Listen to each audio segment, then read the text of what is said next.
بادشاه ډېره مننه راز محمد بابر صاحب ته خاص دی چې هغه راسي د ډېر قیصر بادشاه صاحب ایوارډ واخلي هغه د ښه سوشل اکټیویسټ. بسم الله الرحمن الرحیم. رب اشرح لي صدري ويسر لي امري واحلل عقدة من لساني يفقهوا قولي ربي زدني علما. محترم جناب صدر اور پریزیڈیم کے ناستوں میں سرانہ مہمانوں تعالیٰ کے ادب اور پختو اور پختو جدی منوالو ټولو ته السلام علیکم.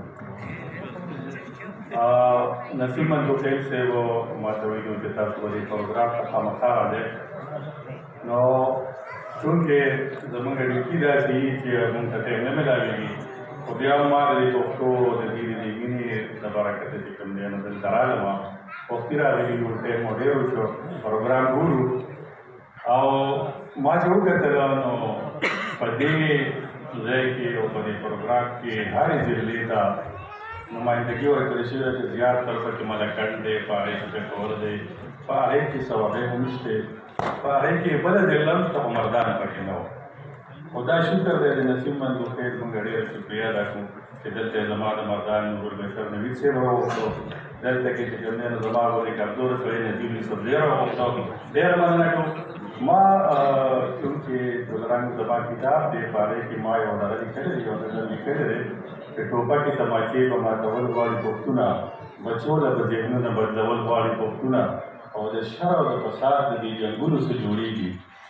د امن رڼایي به راوستل غواړي پښتونه. نظر خو ډېر اوږد دی چونکې اکرام ګډون صاحب چې کوم دی هغه دې دلته ریکارډ کړی دی او دې به زما په خیال چې نن بیا تاسو ته دلته وایي هم تاسو به ترې خوند او مزه واخلئ. مننه کوم د نوي ژوند د دې تنظیم چې دې دوره کاري کوي دې دوره کار کوي او ما چې نن دلته را پروګرام وکړو زموږ په ساده غوندې پروګرامونه وي خو دا چې دې کومه کاري کړې ده او د دې په شا باندې کوم دې د خپل دا محنت شامل کړی دی او دا دوره لګولی دی نو بېشکه چې هغه دلته کې هغې رنګ راوړی دی ځکه چې هر سړي د په دې کې نمایندګي ملو شوې ده او هغه که نارینه وي که زنانه وي که هغه د پینټینګ سره تعلق لري د ډرامې سره د شاعرانو سره د ټولو سره هغه ټولو د دې نمایندګي ورکړې ده. دا ټول شاعران نسیم منظور او د دې ملګرو ته دي بیا دې سره چې کوم سینګران دي کرام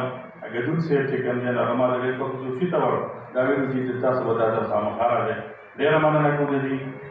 الله دې دغسې خوشحاله و آباد لري چې دغسې پروګرامونه کوي او دغسې تاسو غوندې خلک او زمونږ غوندې خلک راغواړي او موږ له مینه راکوي. ډېره مننه.